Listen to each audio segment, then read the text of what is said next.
Okay बच्चों, अभी हमारा टॉपिक है 3 मील्स इन अ डे। हमें दिन में कितनी बार मील्स लेना चाहिए, कितनी बार भोजन करनी चाहिए, उसके बारे में हम पढ़ेंगे। फर्स्ट हमारा है ब्रेकफास्ट, यानी मॉर्निंग में जो हम मॉर्निंग में ये भोजन जो फूड्स लेते हैं उसे हम क्या बोलते हैं, breakfast. Breakfast is the first meal of day. Yes, आप लोग सभी जानते हैं कि ब्रेकफास्ट क्या है, इज़ द फर्स्ट मील, मतलब पहला भोजन है दिन का। We must eat to light and nutrients breakfast to stay active throughout out of the day. Means कहने का मीन्स कि हमें जो मॉर्निंग में ब्रेकफास्ट करते हैं तो वो क्या होना चाहिए, लाइट होना चाहिए और न्यूट्रिएंट से भरा होना चाहिए, ताकि वो हमें पूरे दिन एक्टिव रख सके। ओके, लंच सेकंड है lunch. Lunch is the second meal of the day. Okay, lunch is the second meal of day means कि दोपहर का खाना। We eat in the afternoon. Yes, और हमें इसे कब खाते हैं, आफ्टरनून में खाते हैं। We should eat our lunch at a fix time. और जब जो हमारा लंच का टाइम फिक्स है, हमें उसी टाइम पे अपना लंच फिनिश करना चाहिए। यस, उसके बाद थर्ड है हमारा डिनर टाइम। डिनर टाइम क्या है, रात का भोजन। Dinner is the third meal of the day. Dinner time क्या है, थर्ड, मतलब तीसरा मील है दिन का। बी ईट एट नाइट, और इसे हम कब खाते हैं, रात में खाते हैं। We should not have our dinner late, और हमें कभी भी अपनी डिनर लेट नहीं करनी चाहिए। यस, साइंस फैक्ट में आपका दिया है कि we should eat a healthy snack and drink a glass of milk in the evening. और है जैसे हमें ये 3 टाइम तो हमारा दिया गया है, लेकिन जैसे लंच के बाद डिनर का टाइम तो काफ़ी गैप होता है, तो इसके लिए हमें क्या बीच में हम स्नैक्स यूज कर सकते हैं। ईट हेल्दी स्नैक्स, जो भी हेल्दी स्नैक्स है। और आप लोग चाहो तो आप लोग ड्रिंक का ग्लास ऑफ मिल्क, आप एक ग्लास दूध भी पी सकते हो शाम में, तो इसके बाद आप डिनर ले सकते हो। यस, अभी दिया गया, अभी हम पढ़ेंगे बैलेंस डाइट में संतुलित आहार। जो हमारा आहार है, वो जो हम भोजन करते हैं तो उसका क्या क्या डाइट प्लान होना चाहिए, वो आपको यहाँ पे दिया गया। जैसे पिक्चर में आप देखिए, नीचे में आपको पल्सेज है, ब्रेड है, राइस है, वीट है ना, ये इसके पिक्चर दिए गए हैं। उसके बाद आपको फ्रूट्स है, वेजिटेबल्स है। उसके बाद आपको यहाँ पे आ गया फिश, चिकन, दूध का बने हुए, मिल्क के बने प्रोडक्ट, और लास्ट में आपका ऑयली चीज़ें, ऑयल के बने प्रोडक्ट, या जो आप ऑयल यूज करते हो वो चीज़ें। Okay, a diet which has a proper amount of carbohydrate, fat, proteins, vitamins and mineral salt is called a balanced diet।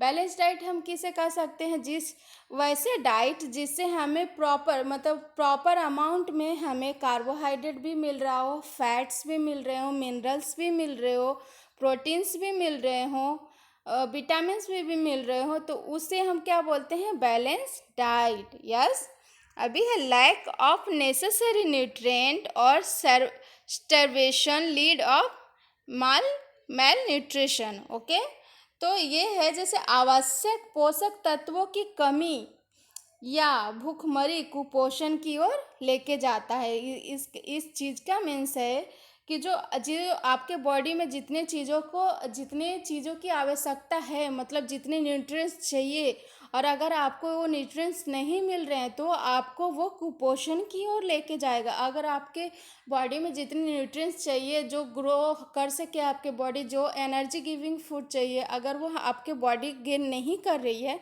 तो आप कुपोषण की ओर जाएंगे। आप देखोगे कि आप कुपोषित रहोगे, आपके शरीर में किसी भी तरह की एनर्जी, आप काम करने के लिए, एक्टिविटी करने के लिए आपके बॉडी में एनर्जी नहीं होगी, प्लस आपका ग्रोथ सही से नहीं हो पाएगा, प्लस आपका पढ़ाई में मन नहीं लगेगा, आप खेल भी नहीं सकते। तो ऐसा कि आप कुपोषण की ओर जाते हो। इसके लिए हर एक बच्चों का डाइट प्लान होना चाहिए, वो न्यूट्रिएंट से भरा होना चाहिए। उन्हें सही और साफ जो भी आपका खाने का वो है, वो आपको सही मात्रा में मिलना चाहिए। Okay, I hope you all are understand. Okay, अभी हम पढ़ेंगे safety and storage of food.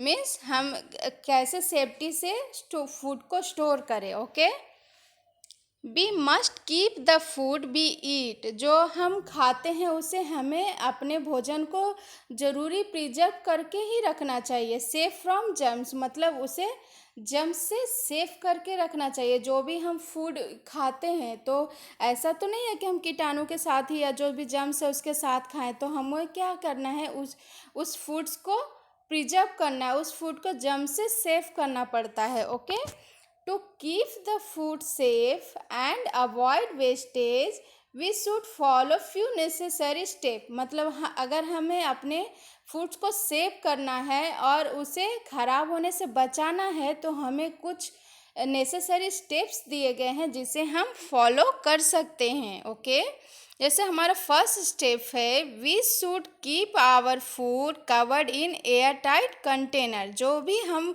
Food cover करते हैं, जो भी हम फूड प्रिजर्व करते हैं उसे हमें कहाँ प्रिजर्व करना चाहिए, एयर टाइट कंटेनर में। मीन्स कि एयर टाइट कंटेनर में करना चाहिए प्रिजर्व, ताकि उससे जो भी एयर वो मॉइस्चर उसमें ना लगे, उसमें जम्स ना लगे, है ना। अगर उसमें मॉइस्चर लगने पे वो फूड खराब हो जाएगी, इसके लिए हमें उसे एयर टाइट कंटेनर में ही रखना चाहिए। ओके, उसके बाद है, we should keep all cook food and liquid food in cool places like refrigerator. Okay, जो खाना हुआ बना हुआ खाना है, कुक्ड फूड मतलब जो पका हुआ खाना है या लिक्विड्स हैं, तो उसे हम कहाँ प्रिजर्व करेंगे, रेफ्रिजरेटर मीन्स फ्रिज में उसे रख सकते हैं ताकि वो खराब ना हो सके। Food temperature do not allow germs to low temperature do not allow germs to spoil food easily. Fish frozen in ice can stay unspoiled for a very long time। कहने का मीन्स कि जैसे जब भी हम टेम्परेचर फ्रिज में रखते हैं तो बहुत कम टेम्परेचर भी वो आपके फूड को स्पॉइल कर सकता है, ख़राब कर सकता है। तो इसके लिए जो मिनिमम टेम्परेचर होनी चाहिए फ्रिज की वो भी आवश्यक है। जैसे कि फ़िश फ्रोजन इन आइस, जो फ़िश है तो हम फ़िश को कैसे फ्रोजन कर सकते हैं, हम ऐसे नॉर्मली टेम्परेचर पे अगर फ़िश को रखेंगे तो फ़िश क्या है, ख़राब हो जाएगी।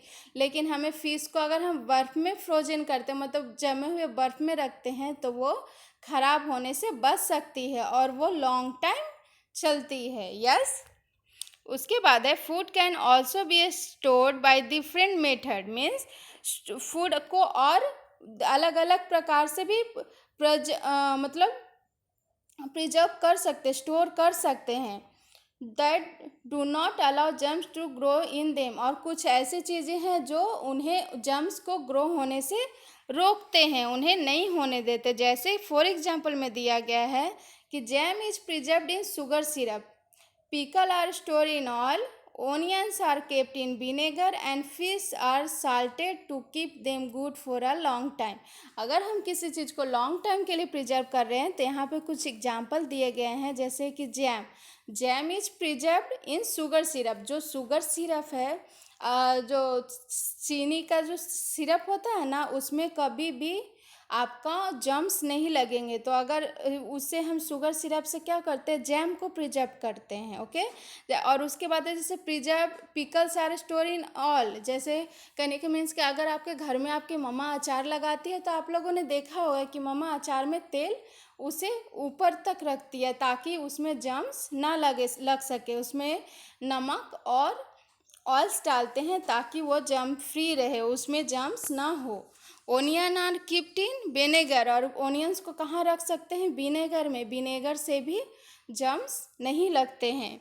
And fish are salted to keep the and fish को क्या करते हैं, जैसे बर्फ़ पे तो रखते हैं लेकिन बर्फ़ के साथ साथ उस पर नमक सॉल्टेड रहता है, उस पर हम प्रिजर्व करते हैं। तो ये सब क्या है, बहुत लॉन्ग टाइम तक रह सकता है। जैसे अचार लगाते हैं तो ऐसा तो नहीं है कि थोड़े टाइम के बाद हम चलो अभी ख़त्म, मतलब खा के ख़त्म करना है, नहीं तो ख़राब हो जाएगी, ऐसा है नहीं। क्योंकि वो 1 साल 2 साल मतलब आफ्टर 1 and 2 years के बाद भी आपको सेम वैसा ही दिखता है। तो आपको लॉन्ग टाइम के लिए प्रिजर्व कर सकते हो आप उस जैम को भी। आप देखो 1 years 2 years ऐसा आप प्रिजर्व करके रख सकते हो, है ना।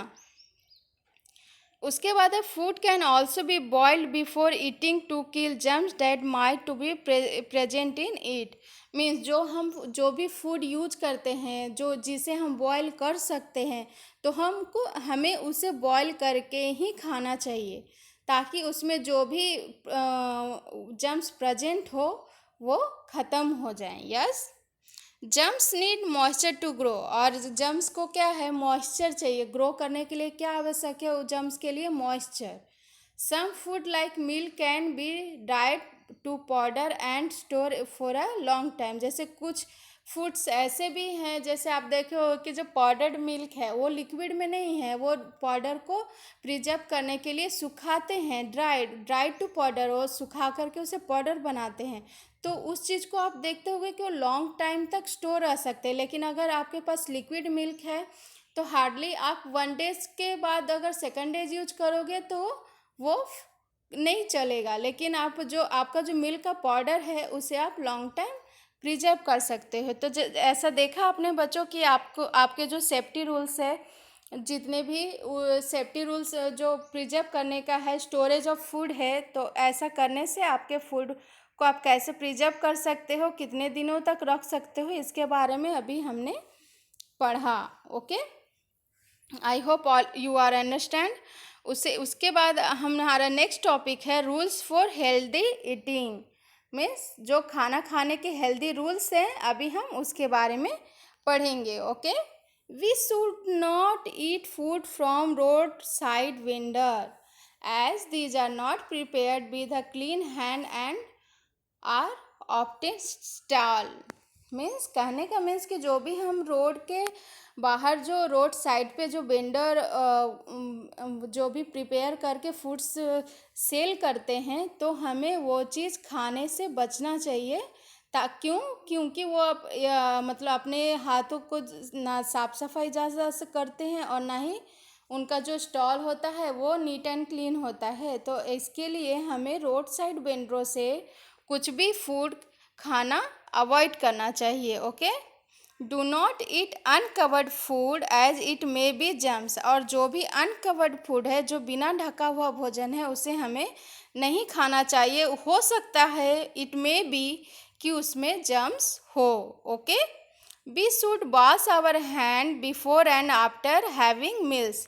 हमें क्या करना चाहिए? खाने से पहले और खाने के बाद हाथ अच्छी तरह साबुन से धोना चाहिए। Yes, we should not talk while eating. और अगर हम खाना खाते हैं तो खाना खाते समय हमें बातचीत नहीं करनी चाहिए। अगर हम ऐसा करते हैं तो ये हमारे गले में फंस सकता है, हमारे लिए मतलब डेंजरस हो सकता है। तो अभी हमें क्या करना है कि अगर हम खाना खाते हैं तो उस समय हमें बातें नहीं करना चाहिए, अवॉइड करना चाहिए इस चीज़ को। Okay, always drink filtered water. हमें जो भी पानी पीना चाहिए वो फिल्टर्ड हो तो ही हमें उस वाटर को पीना चाहिए। हमें यहाँ वहाँ कैसा भी अगर पानी रखा हो तो उसे नहीं पीना। हमें ऑलवेज क्या करना है कि फिल्टर्ड वाटर ही पीना चाहिए। Okay, chew our food well before swallowing it. मतलब कि हमें खाना निगलने से पहले खाने को अच्छी तरह से चबा कर खाना चाहिए। आप जितना अच्छे से चबाओगे उतने अच्छे से आप निगल सकते हो, और प्लस आपका जो डाइजेशन है वो बहुत अच्छा होगा। वो खाना पचने में आपके लिए, पचाने में आपके शरीर के लिए आसान होगा। Okay, we must avoid eating junk food like potato wafer soft drinks. Means जो भी स्नैक्स हैं, जो अवॉइड जंक फूड, हमें एक जंक फूड तो अवॉइड करना ही चाहिए, लेकिन जो पोटैटो चिप्स हैं, जो वेफर्स हैं, जो सॉफ्ट ड्रिंक्स हैं, तो हमें उस चीज़ को भी अवॉइड करना है। पोटैटो चिप्स या वेफर हमें नहीं खाना है। Yes, heavy food at regular intervals. बस हम जो भोजन करते हैं ना, वो भी हमें रेगुलर इंटरवल में खाना चाहिए। मतलब जो खाने का अंतराल है, जो टाइम है, उसके अंदर में खाना चाहिए। ऐसा नहीं कि हम दिन भर कुछ ना कुछ खाते रहें, तो ऐसा भी नहीं होना चाहिए। अगर आप ऐसा करते हो तो आपके बॉडी के लिए अनहेल्दी है, आपका डाइजेशन खराब हो सकता है। तो इसके लिए आपके खाने में रेगुलर इंटरवल होना चाहिए। ओके, डू नॉट ओवर ईट। आपको ज़्यादा ओवर ईट भी नहीं करना है। अगर आप ज़्यादा ओवर ईट अपने पेट के हिसाब से अगर आपने ज़्यादा खा लिया तो आप उसे डाइजेस्ट नहीं कर सकते हो, आपको वोमिटिंग हो सकती है, आपको लूज मोशन स्टार्ट हो सकता है ना। तो ये सब क्या आपके बॉडी के लिए अनहेल्दी हो सकता है, आपके बॉडी को नुकसान पहुंचा सकता है, आपको बीमार कर सकता है। तो है ना बच्चों, तो आप लोगों ने देखा कि फूड्स क्या हैं, फूड्स में क्या, फूड्स लेने से हमारे बॉडी को क्या क्या न्यूट्रिएंट्स मिलते हैं, हमें कौन कौन सा फ्रूट्स खाने पे फ्रूट्स या वेजिटेबल्स लेने से कौन कौन से न्यूट्रिएंट्स मिलने चाहिए, तो जो हमारा क्या बैलेंस डाइट होना चाहिए, हम कैसे अपने फूड को प्रिजर्व कर सकते हैं, और कैसे कौन कौन से रूल्स है जिसे हम फॉलो कर करके हेल्दी रह सकते हैं। ओके, तो I hope all are understand very well. Okay, और आप लोग, मुझे आशा है कि आप अपने लाइफ में इसे फॉलो करेंगे। ओके बच्चों, थैंक यू।